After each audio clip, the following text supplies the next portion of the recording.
হাসরের ময়দান হবে, রোদের তাপে তামার হয়ে যাবে। হাদিসে আছে সোনালী বর্ণ ধারণ করবে, মানে তামা হয়ে যাবে। এত উত্তপ্ত পা রাখা যাবে না।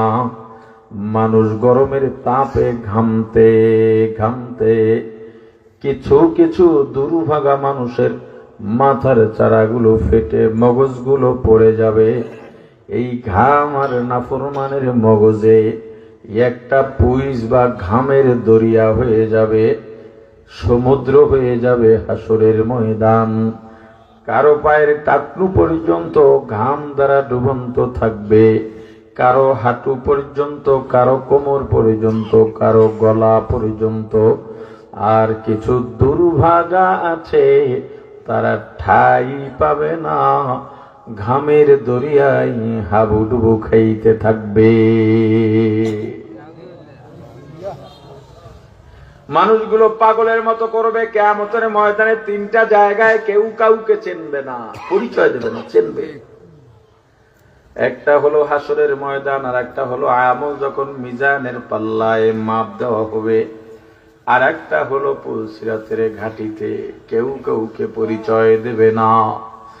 পাগলের মতো হইয়া দৌড়াদৌড়ি করবে, হযরত আদম নবীর কাছে যাবে, ওগো আল্লাহর নবী, আপনি প্রথম নবী, আমাদের জন্য একটু সুপারিশ করেন, আল্লাহ যেন বিচার কার্যটা দ্রুত শুরু করেন।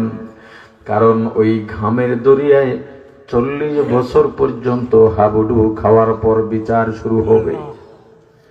এই 40 বছর দুনিয়ার গণনার 40 নয়, পরকালের গণনায়। পরকালে একদিন সমান সমান দুনিয়ায় 50,000 বছর। এই দুনিয়ার পরকালের গণনায় হাসরের ময়দানে কমপক্ষে 40 বছর হাবুডুবু খাবে। পয়গম্বর আদম ডেকে বলবে, আমি কোনো সুপারিশ করতে পারবো না, আমি আমাকেই নিয়ে ব্যস্ত আছি। তোমরা বরং ইব্রাহিমের কাছে যাও, তিনি তো খলিলুল্লাহ। আল্লাহ তাকে নিজে খলিল বলেছেন, আল্লাহর বন্ধু, তার কাছে যাও। পৃথিবীর একমাত্র পরিবার, আল্লাহর রাসূলের কোরবানির পরে পৃথিবীর একমাত্র পরিবার, যেই পরিবারটা পারিবারিক ভাবে দ্বীনের জন্য এত কোরবানি দিয়েছেন, তার কাছে যাও। আল্লাহকে এত ভালোবাসেন, নমরুদ আগুনের মধ্যে ফালাইছেন, তবুও তিনি আল্লাহকে ভোলেন নাই। সব সময় আল্লাহ, যাদের জবানে আল্লাহ, যাদের অন্তরে আল্লাহ, যারা দুনিয়াদার, দুনিয়া দোকানদার চিন্তা করে আমি মাপ দেব যাতে মানুষকে ঠকাইতে পারি, কম দেওয়ার চেষ্টা করে, নিজে যখন নেয় বেশি নেওয়ার চেষ্টা করে। দুনিয়াদার রিক্সাওয়ালা রিক্সা চালায়, দেখবেন রিক্সা চালায় আর গান বলতে বলতে যায়। দুনিয়াদার অটোওয়ালা অটোর মধ্যে একটা ছোট্ট সাউন্ডবক্স রেখা গান চালায়। দুনিয়াদার জেলেরা যারা ট্রলারে মাছ ধরতে যায়, ব্যাটারি নিয়ে যায় লাইট জ্বালাবার জন্য, সাথে করে ট্যাপ রেকর্ড নিয়ে যায় গান চালাবার জন্য। আর যারা আল্লাহওয়ালা, ও চিন্তা করে আমার হাত লাগে কাজের জন্য, পা লাগে কাজের জন্য, কিন্তু আমার জবান কাজে লাগে না। জবান দিয়া গান বলবো না, গীবত করবো না, জবান দিয়া মিথ্যা বলবো না, গল্প করার দরকার নাই। ওর জবানের মধ্যে থাকে আল্লাহর জিকির, লা ইলাহা ইল্লাল্লাহ, লা ইলাহা ইল্লাল্লাহ, লা ইলাহা ইল্লাল্লাহ, লা ইলাহা ইল্লাল্লাহ, লা ইলাহা ইল্লাল্লাহ। সব সময় জবানে কার জিকির? আল্লাহ আল্লাহ, क्या मुबारक नाम है, अल्लाह अल्लाह आशिकों का काम है, जिक्र हक मुदगदाई रूह रो, मरहमा मोदी दिले मज रूह रा, হামেশা জিকির কর মুমিন গাফেল থাইকো না। হামেশা জিকির কর মুমিন গাফেল থাইকো না। জিকির করছেন ইব্রাহিম নবী,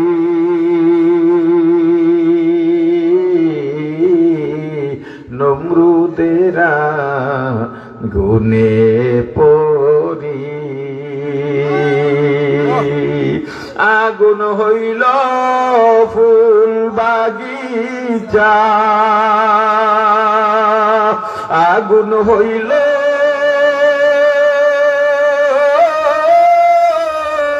ফুল বাগিচা, নবীর পশম পড়ে না। হামেশা জিকির কর মুমিন গাফেল থাইকো না। হামেশা জিকির কর মুমিন গাফেল থাইকো না। জিকির করছেন মুসা নবী, তুর পাহাড়ে গেলেন চলি, জিকির করছেন মুসা নবী,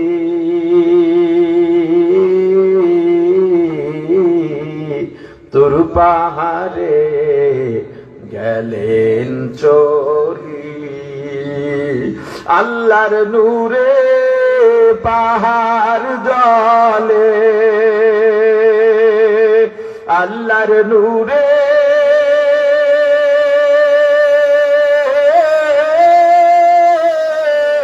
পাহাড় জলে, নবী মুসা জলে না। হামেশা জিকির কর মুমিন গাফেল থাইকো না। হামেশা জিকির কর মুমিন গাফেল থাইকো না। পয়গম্বর ইব্রাহিমের কাছে যাওয়ার পর ইব্রাহিম নবী ডাক দিয়া বলবেন, আমি তো আমাকে নিয়ে ব্যস্ত, আমার সুপারিশ করার কোনো ক্ষমতা নাই। তোমরা ইসমাইলের কাছে যাও, ইসমাইল তো যাবিহুল্লাহ। সব দৌড়ে পয়গম্বর ইসমাইলের কাছে যাবেন, গিয়ে দেখবেন তিনিও বলতেছেন নফসি নফসি নফসি, আমি তো আমাকে নিয়ে ব্যস্ত, তোমাদের কথা চিন্তা করি কেমনে সুপারিশ করা সম্ভব নয়, বরং তোমরা ঈসার কাছে যাও। ঈসাকে আল্লাহ রূহুল্লাহ বলেছেন। আবার সবাই দৌড়ে ঈসা নবিয়ান আলাইহিস সালাতু ওয়াস সালামের কাছে যাবে, তিনিও দেখবেন নফসি নফসি বলে পেরেশান। পয়গম্বর ঈসা বলবেন, তোমরা একজনের কাছে যাইতে পারো, আজকে যেই জায়গায় গেলে সুপারিশ পাইবা। রহমাতুল লিল আলামিন, সাইয়্যিদুল মুরসালিন, ইমামুল মুরসালিন, খাতামুন নবিয়্যিন, শাফিউল মুযনিবিন, উম্মতের কান্ডারি, মানবতার মুক্তির দূত সাইয়্যিদুনা মুহাম্মদুর রাসূলুল্লাহ সাল্লাল্লাহু আলাইহি ওয়াসাল্লামের কাছে যাও। শুধুমাত্র তিনি থাকবেন সিজদায় পড়ে, উম্মতের জন্য কাঁদবে। আল্লাহ বলেন, বান্দা ওই জায়গায় তোমাকে উঠানো হবে, তুমি নবীর কাছে যাইবা। ফেরেশতারা নবীজির কাছে এসে বলবেন, হুজুর আপনার মাথা উঠান, আপনি কি চান আল্লাহ জানতে চাইছেন। রাসূল আমার মাথা উঠায় বলবেন, আল্লাহ আমার উম্মতেরা কষ্ট পাইতেছে, ও আল্লাহ আমার উম্মতের জন্য বিচারের কার্য শুরু করে দেন। আল্লাহ বলবেন, হাবিব আমার, আপনার সুপারিশ গ্রহণ করা হলো, এখনই বিচার কার্য শুরু হবে। তবে হাবিব আমার, আপনার উম্মতের জন্য আপনি চিন্তা করবেন না, আপনি হাউজে কাউসারের পাশে গিয়া দাঁড়ান, আপনার উম্মতকে আপনার হাতে এক পেয়ালা পানি পান করায় দেন, সারা জীবনেও আর পানির পিপাসা লাগবে না। তাদেরকে পানি পান করায় আমার আরশের ছায়ার নিচে জায়গা দেয়। বিচার কার্য শুরু হবে, দুই দল ফেরেশতা দুদিক থেকে হাসরের ময়দানে নামবে। কোন আওয়াজ চলবে না, সবাই চুপ হয়ে যাও, এখনই বিচার কাজ শুরু হবে। মহান অধিপতি রব্বুল আলামিন বিচারের মসনদে বসবেন, তোমরা সবাই শান্ত হয়ে যাও। বিচারের কথা শুনে হাসরের ময়দান সহ থরথর করে কাঁপতে শুরু করবে। আল্লাহর বিচারের কুরসি আসন বসানো হবে, মানুষগুলো ভয় ছুটাছুটি শুরু করবে, কি জানি হয়, কি জানি হয়, কি জানি হয়। আল্লাহর কুরসির সামনে মিজানের পাল্লা বসানো হবে, এক একটা পাল্লা এক একটা দুনিয়ার সমান।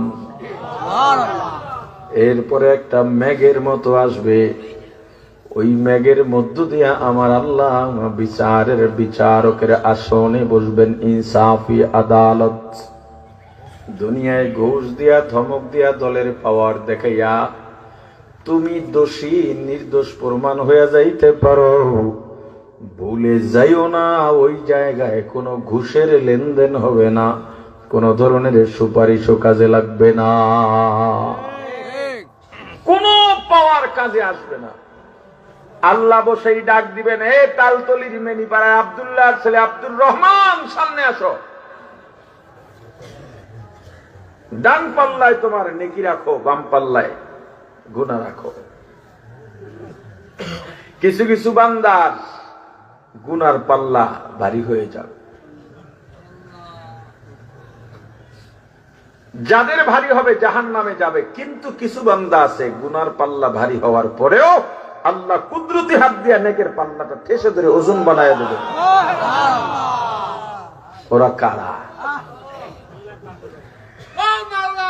ক্লাসের মধ্যে কিছু ছাত্র আমাদের জমানায় ছিল, বিশেষ করে চাঁদপুরে যখন পড়েছি, আমাদের ক্লাসে একটা ছাত্র ছিল, বয়সে আমার থেকে বড়।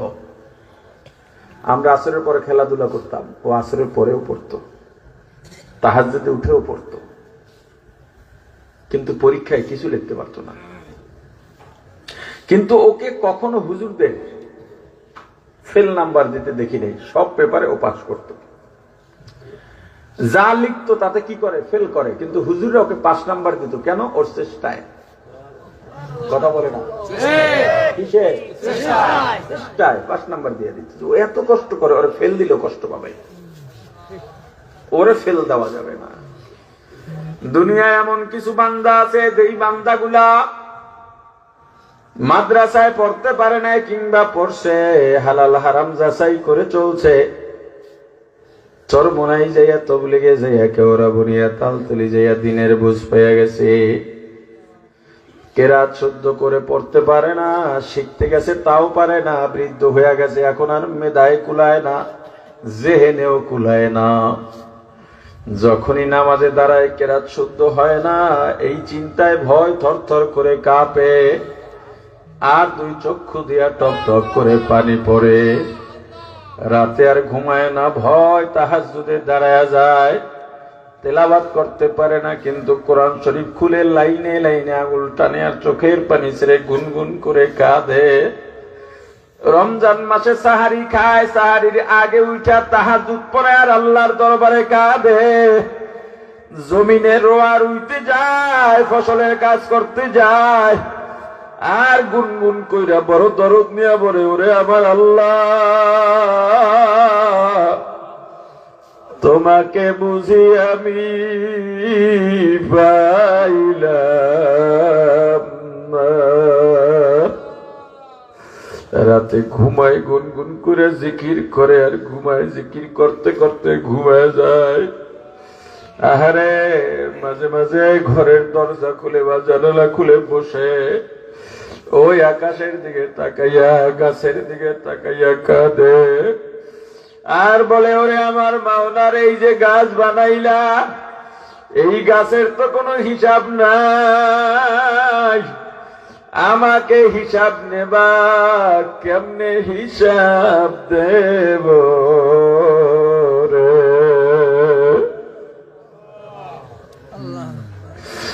মাঝে মাঝে চুলার পাশে গিয়া ভাবে, এই যে আগুন, এত আমি সইতে পারি না, জাহান্নামের আগুন কেমনে সহ্য করব।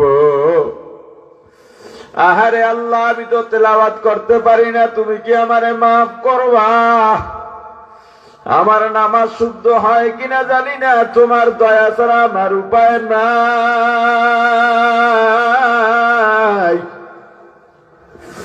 যেখানে যায় সেখানেই আমার আল্লাহ রে খোঁজে। আহারে খাবার পায় না, তবুও কোনো আফসোস করে না। বাইরে যায়, কাজ করতে যায়, টাকা আশানুরূপ না হইলে বাসায় বসে খানা খায়, অল্প চাউল দিয়া রান্না করে, বেশি পানি দিয়া, বেশি ফ্যান মার বানাইয়া খানা খায়, মরিচ দিয়া খায়, তবু আফসোস করে না। কত মানুষ তিরস্কার করে, তবু আফসোস করে না। আজান শুনলেই পাগলের মতো হইয়া যায়, সব কাজ ফালাইয়া দৌড় দেয় জামাত ধরার জন্য। বিলের মাঝে কাজ করতে যায়, আসরের সময় হয়ে গেছে, ওখান থেকে ফিরে মসজিদে বাজারে যদি নামাজ পড়তে যায়, ওক্ত ফৌত হইয়া যাইবে। ওই সময় কোমরের গামছাটা খুলে যায়, নামাজ বানায়া বিলের মাঝে দাঁড়ায় আসরের নামাজ আদায় করে নাই। টলারে মাছ ধরতে যায়, নদীর মাঝে, সাগরের মাঝে, টলারটাকে মসজিদ বানাইয়া নামাজ আদায় করে, কাজা করে না। সকাল সন্ধ্যা আল্লাহর জিকির ভোলে না, গভীর রাতে উঠে গুনগুন করে কাঁদে আর বলে, ওরে আবার মাওলা রে, ওরে আবার বাসুক রে, তোমাকে বুঝি আমি পাইলাম না, তোমাকে এবার আসে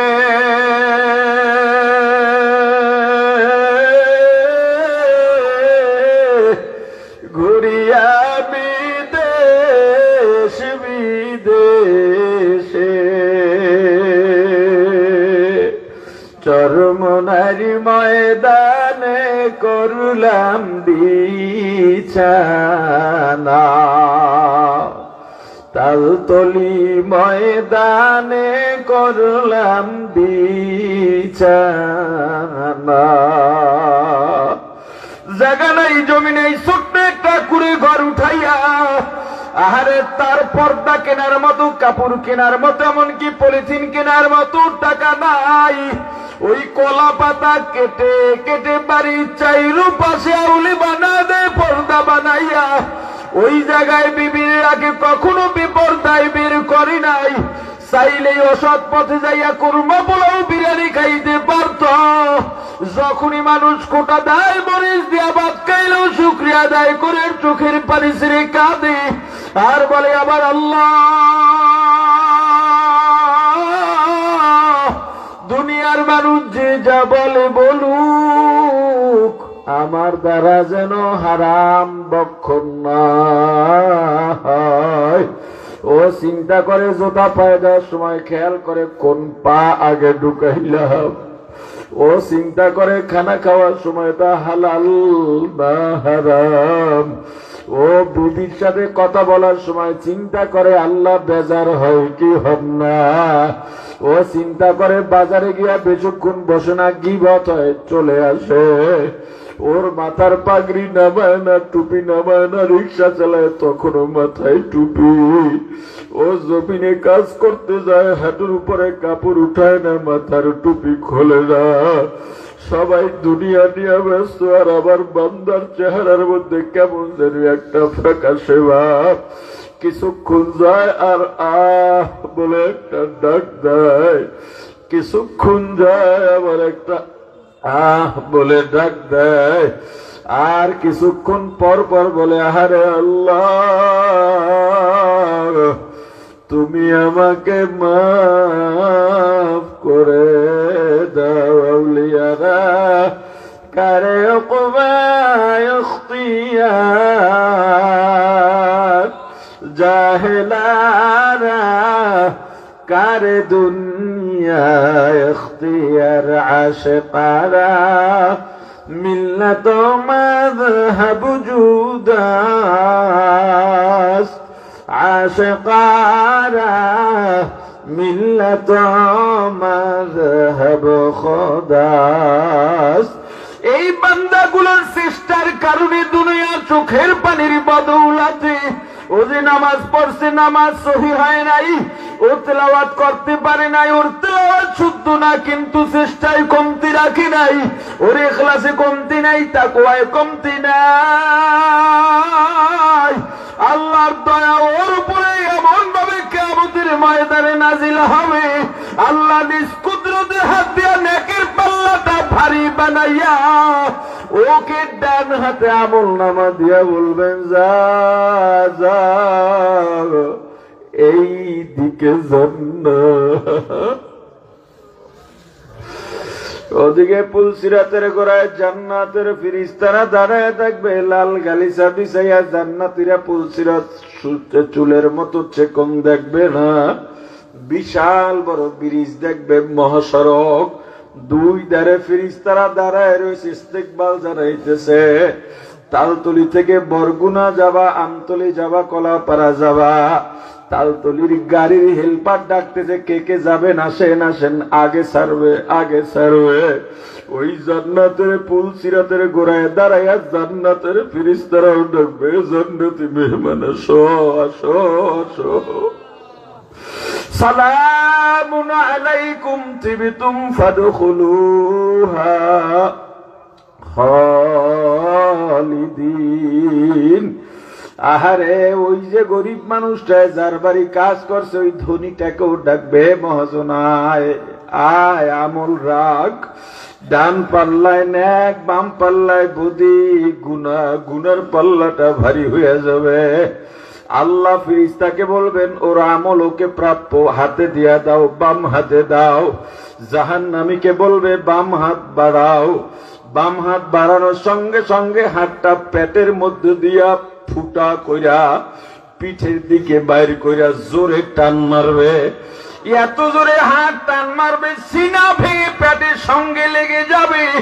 এরপরে পিঠের দিক থেকে বাম হাত বের করে তার বাম হাতে আমলনামা দেওয়ার পর জাহান্নামী বলবে দেখ তোর আমলনামা, তাকাইয়া দেখ। জাহান্নামী বলবে আল্লাহ আমার মাথা তো সামনে, হাত পিছনে দেখতে পারি না।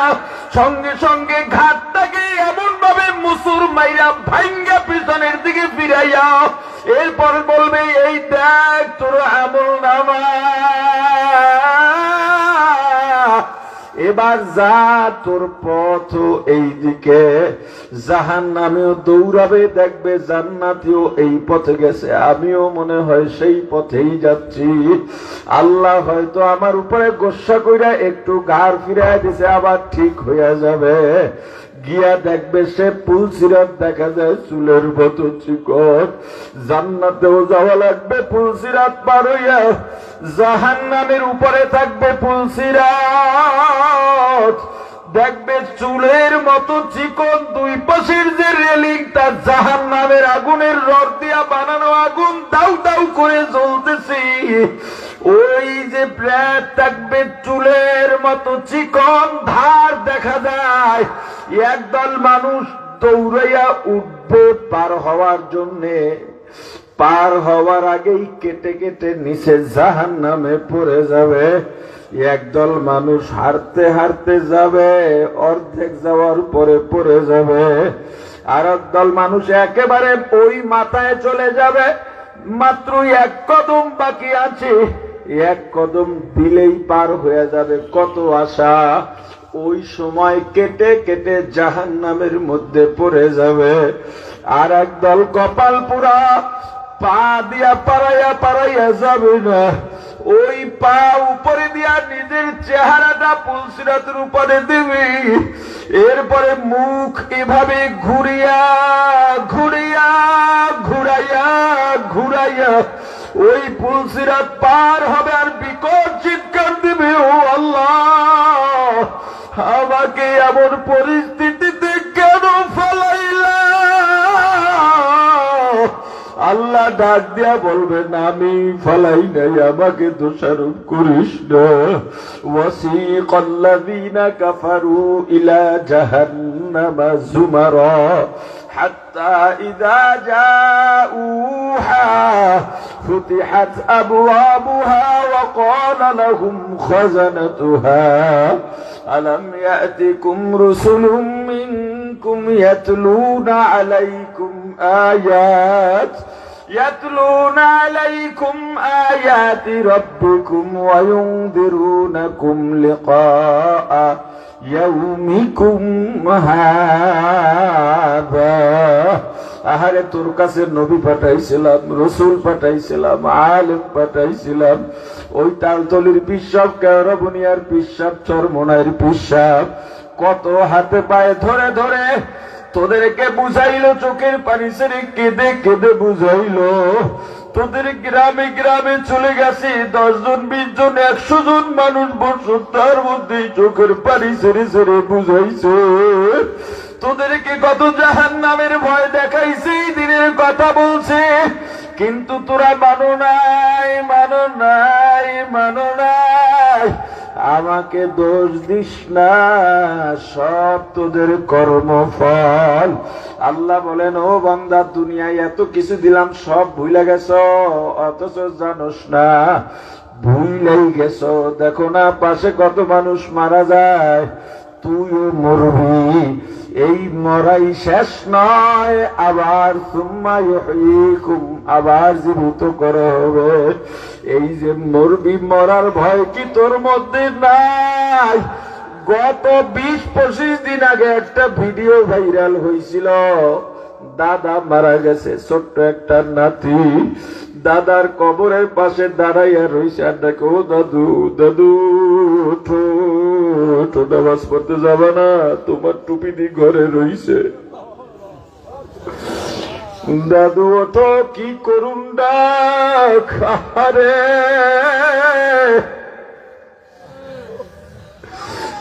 এর আগেও একটা ভিডিও ভাবে দেখেছি, ছোট্ট একটা মেয়ে কবরের পাশে দাঁড়াইয়া হাতের মধ্যে চিপসের প্যাকেট, একটা চিপস খায়, খাওয়া শেষ হয়ে যায়, এরপর বড় কঠু করুণ কণ্ঠে, মায়াবী কণ্ঠে ডাক দেয়, আম্মু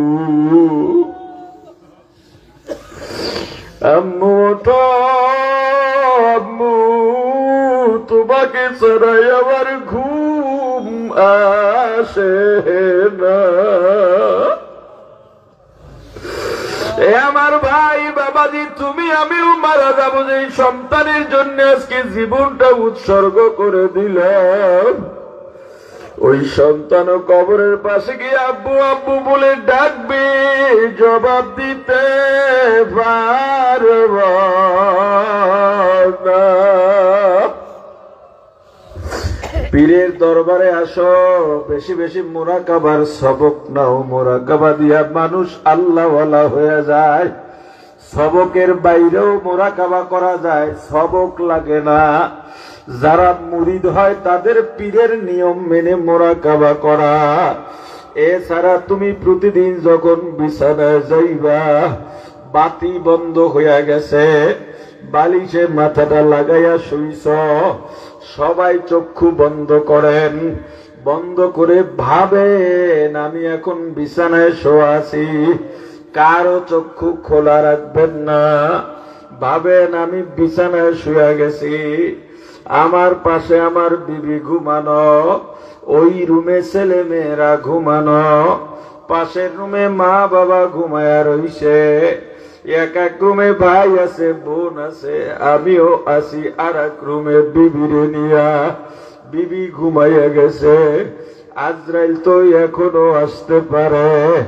আজরাইলের চেহারা কেমন হয় জানি না, শুনছি পা থাকবে জমিনে, মাথা থাকবে আসমানে।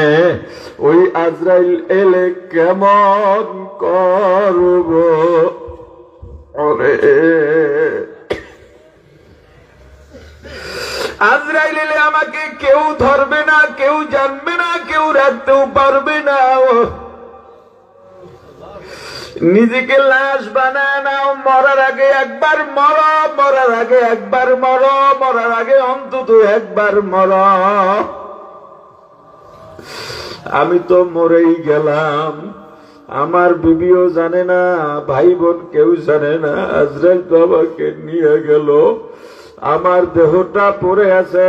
হঠাৎ আমার বিবির হাত আমার গায়ে পড়ল, দেখলো আমি ঠান্ডা হয়ে গেছি। লাফ দিয়া উঠে বাতিটা জ্বালাই আমাকে ধাক্কা দিতেছে, আমি জবাব দিতেছি না। দেখলো আমি নাই, একটা চিৎকার দিয়া আমার বিবি দেখি আমাকে ছেড়ে চলে যায়। আহারে, যেই বিবিকে নিয়ে সারাটা জীবনে একই বিছানায় কাটাইলাম, ওই বিবিও দেখি চলে যায়।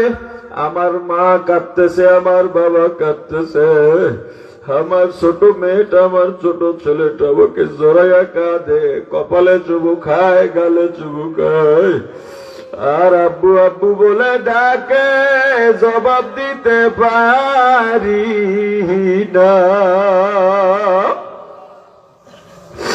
সবাই আমার জন্য কাঁদে, কিন্তু কেউ তো বলে না 2টা দিন আমাকে রেখে দেওয়ার জন্য। সবাই কাঁদে ঠিক, কিন্তু আমাকে বিদায় দেওয়ার জন্য সবাই পাগল। কেউ দেখি দৌড় দিছে মসজিদে এলান করার জন্য শোক সংবাদ, কেউ মরণের খাটে আনার জন্য ব্যস্ত, কেউ গরম পানি বসানো নিয়ে ব্যস্ত, কেউ মশারি টানাইতেছে, কেউ গেছে কাপড় আনতে,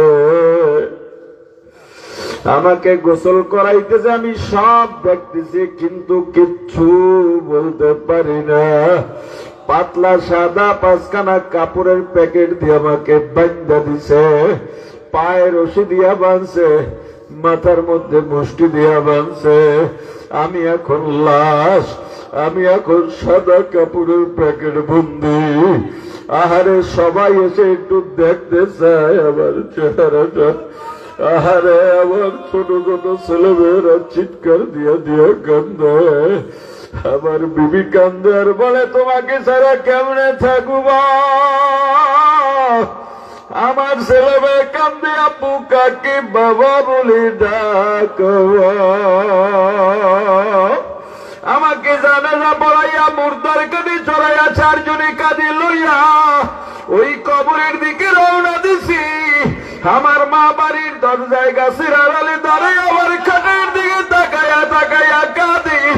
আমার ছোট ছোট ছেলে মেয়েগুলো আমার পিছনে পিছনে দৌড়ায় আমাকে বাবা বাবা বলে ডাকে। আমার বাবা বৃদ্ধ বয়স আমার জন্য চোখের পানি ছেড়ে গালটা বাজা ফেলাইছে, ওই কবরের পাশে গিয়ে আমার খাটিয়া রাখছে। আমি মনে করতেছি যেহেতু সবাই কান্নাকাটি করে আমার সঙ্গে এরা যাবে, 2 জন লাফ দিয়া কবরের মধ্যে নামছে। কোমরে গামছা লাগাইয়া ওই কবরের মধ্যে রেখে মাথার মুষ্টি খুলে পায়ের রশি খুলে দেখি 2 জন লাফ দিয়া উঠে গেছে। আহারে, শেষ সময় যে 2 জনকে সাথী ভাবছিলাম, এরাও তো সাথী না, চলে তো গেল। কি করবে? এই যে বাঁশের চালি বিছাইতেছে, কলা পাতা বিছাইতেছে, সবার হাতে মাটি নিয়ে মিনহা খলাকনাকুম ওয়া ফিহা নুঈদুকুম ওয়া মিনহা নুখরিজুকুম তারাতান উখরা। আমারে তো মাটি দিয়ে দিল, সব দেখি অন্ধকার। এই ভয়ঙ্কর অন্ধকারে আমি একা কেমনে থাকুব?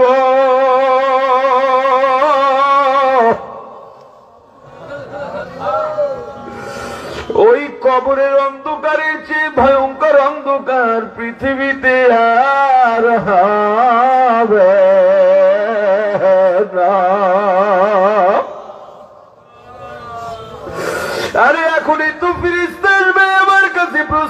তোমার জন্যে।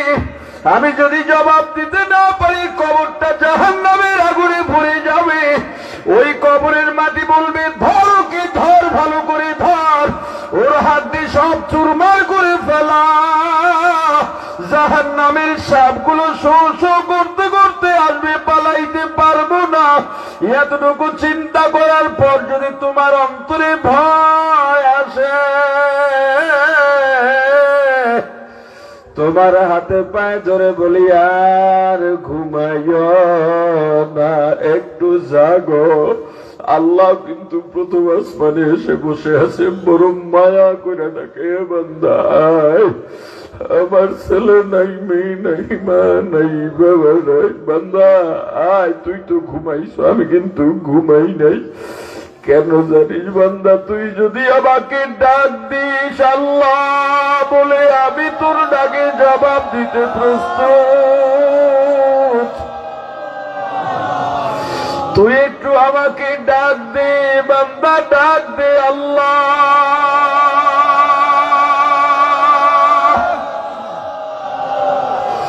অন্তরটায় মজা লাগাই একটু আল্লাহকে ডাকো, আল্লাহ। আর জোরে ডাক দাও আল্লাহ, আর জোরে ডাক দাও আল্লাহ। তুমি আল্লাহকে ডাকতে দেরি, আবার আল্লাহ জবাব দিতে দেরি নাই। আল্লাহ বলেন বান্দা তুই ডাক দিবি, আমি তোর সাথেই থাকি। বান্দা না মাকুম আইনা মাকুম তুম, তুই যখন যেটাই যাবি আমি আল্লাহ তোর সঙ্গে আছি। ফাইন্নি করিব, আমাকে ডাকবি আর আমি জবাব দেব, আমাকে ডাকবি আর আমি জবাব দেব। বান্দা তুই আমাকে খুঁজতে দূরে যাওয়া লাগবে না। ফাইনা মা তুয়াল্লু ফাসাম্মা ওয়াজহুল্লাহ। বান্দা যেদিকেই মুখ ঘুরাবি, ঘাড় ফিরাবি, চেহারা ঘুরাবি, আমি আল্লাহকে পাবি। ও ভাই, নিজেকে পরিশুদ্ধ করো, কবরে যাওয়া লাগবে, চিন্তা করে নিও। তোমার অনেকের তো মা নাই, বাবা নাই, চলে গেছে, আর ফিরে পাও নাই। তুমিও চলে যাবা, আমিও চলে যাব, আর ফিরে পাওয়া যাবে না। সব সময় ভাইদের কাছে দোয়া চাও, আর বলো ভাই দোয়া করিও কবরে যেন মাপ পাইয়া যায়। একসাথে কেওড়া বুনিয়া যায়, তালতলি যাই, চরবুড়াই যায়, এইভাবে সবাই যেন কিয়ামতের ময়দানে একসাথে জান্নাতে যাইতে পারি। এক জায়গায় বসে জিকির করলাম, এক জায়গায় বসে বয়ান শুনলাম, এক জায়গায় বসে সবক আদায় করলাম, সুখে দুঃখে পাশাপাশি রইলাম। তোমাকে যদি আল্লাহ কবুল করে, আমাকে ছেড়ে যাইও না। জিকিরের সাথীরা, এ সবকের সাথীরা, হে নামাজের সাথীরা, সবসময় একে অপরের কাছে দোয়া চাও। মা বাবার কাছে দোয়া চাও, তোমার পীরের কাছে দোয়া চাও, আলেম দেখলেই দোয়া চাও। হুজুর একটু দোয়া করবে যেন ঈমান নিয়ে কবরে যাইতে পারি। আমি মূর্খ মানুষ, আমি অত কিছু বুঝি না, আমার আল্লাহকে লাগবে। আল্লাহ ছাড়া আমার আপন কেউ নাই। আপন কে? জোরে বলেন, আরো জোরে বলেন, আরো জোরে বলেন, জোরে ডাকবেন রব্বুন আল্লাহ, আরো জোরে বলেন রব্বুন আল্লাহ। আল্লাহ তাকায় দেখেন আপনার বান্দারা আপনাকে ডাকে। এরা চেয়ারম্যানই চায় না, এমপি মন্ত্রিত্ব চায় না, আপনাকে চায়। এরা দুনিয়াদারি চায় না, কিচ্ছু চায় না। আপনি তো জানেন কিসের আশায়, কিসের নেশায়, কিসের মায়ায় এখানে এসে পড়ে আছে। আল্লাহ তাকায় দেখেন প্রত্যেকটা বান্দার অন্তরটা ভাঙ্গা। আপনার কি মায়া লাগে না? এ আমার ভাইরা, আর কখনো গুনাহ করব না, মুরব্বীদের সঙ্গে বেয়াদবি করব না, মা বাবার সঙ্গে বেয়াদবি করব না। এ পর্দালের মা বোনেরা স্বামীর সঙ্গে বেয়াদবি করব না, শ্বশুর শাশুড়ির সঙ্গে বেয়াদবি করব না। নিজের সন্তানগুলোকে দিনের পথে ব্যয় করব। রাজিনী সবাই? সন্তানকে দিন শিখাইতে সবাই রাজিনী? জোরে বলেন রাজিনী। কে কে রাজি? দুই হাত তোলেন। এই দরবারে মাদ্রাসা আছে না নাই? আপনার সন্তানকে এখানে পড়ান। শুধু লেখাপড়া করাইলেই হয় না, রুহানিয়াত লাগে। রুহানিয়াত ছাড়া লেখাপড়ার পূর্ণাঙ্গতা আসবে না। বড় বড় আলেম হওয়া যায়, কিন্তু আল্লাহওয়ালাদের সোহবত নিয়ে আলেম হওয়া ভাগ্যের ব্যাপার। এই ইলমের পাওয়ার বেশি। আল্লাহওয়ালাদের সোহবত নেওয়ার পরে যেই নামাজ, এই নামাজের পাওয়ার বেশি। আহা, মা বাবার দোয়া নিয়ে যে আমল করবা, ওই আমলে পাওয়ার বেশি। মা বাবার দোয়া নেওয়া লাগবে, নেবেননি? আর যাদের মা নাই বাবা নাই, কবরের পাশে যাইবা, এখান থেকে যখন বিদায় হবা, গিয়াই মা বাবার কবরের পাশে দাঁড়াইবা, বলবা ও মা ও বাবা, তোমরা দুনিয়ায় থাকতে বুঝি নাই, বুঝি নাই, কত কষ্ট দিছি, কিন্তু তোমরা বিদায় নেওয়ার পর এখন বুঝলাম তোমরা কি জিনিস। এখন আমি বাবা ডাকতে পারি না, মা ডাকতে পারি না। এর চাইতে বড় অসহায়ত্ব সন্তানের কাছে আর কিছু নাই। যাদের মা বাবা বেঁচে আছে, সময় থাকতে দোয়া দিয়ে লাও। আমার রাসূল বলছেন, তোমার মা বাবাই জান্নাত, তোমার মা বাবাই জাহান্নাম। ওই মা বাবাকে ধমক দিয়া কথা বলবা না। যদি চলে যায় বুঝবা, বুঝবা কেমন মা বাবা চলে গেলে কেমন কষ্ট লাগে। যার মা নাই বাবা নাই, তার কাছে জিজ্ঞেস করা, ও ভাই তোমার মা নাই বাবা নাই, তোমার মনে কেমন কষ্ট। ও জবাব দিতে পারবে না, দেখবা গাল বাইয়া বাইয়া পানি পড়া শুরু হইয়া গেছে। ওরে আমার ভাই, এই ময়দানটা জান্নাতি ময়দান। এই ময়দানে যে যত দোয়া নিতে পারবা, জীবনটা সফল হয়ে যাবে।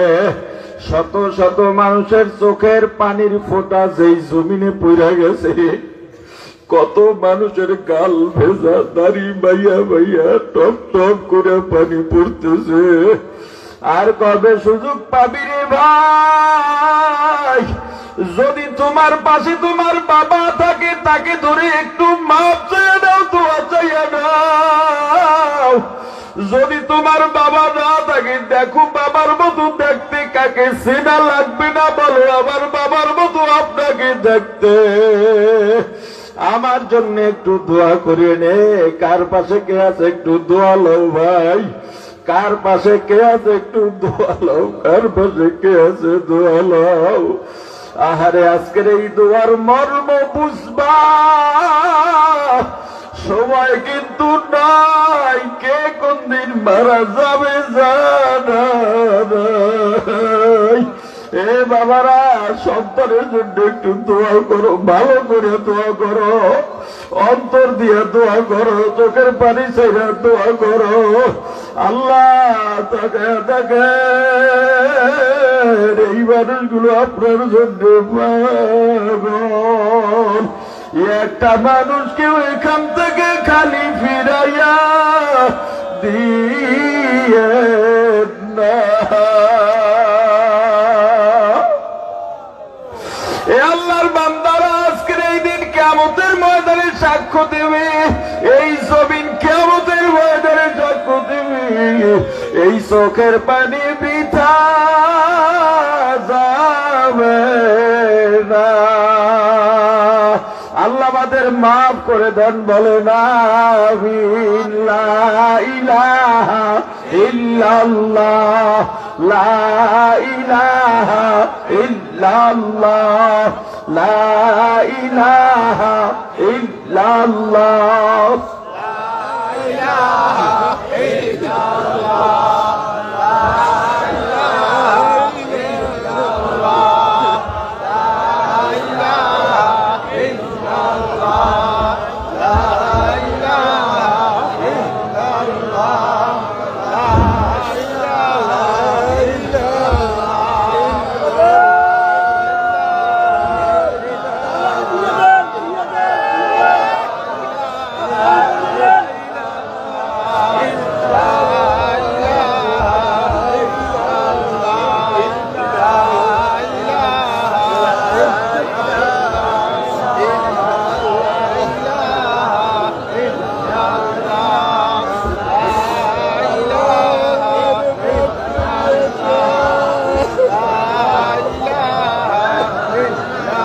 আল্লাহ আপনার এই খাস বান্দাগুলার উসিলায় আমি গুনাহগারকেও মাফ করে দেন। আমার বাবা অসুস্থ, দুর্বল হয়ে গেছে, আমার মা অসুস্থ, তাদের জন্য দোয়া করবেন। আমার স্ত্রী সন্তানের জন্য দোয়া চাই।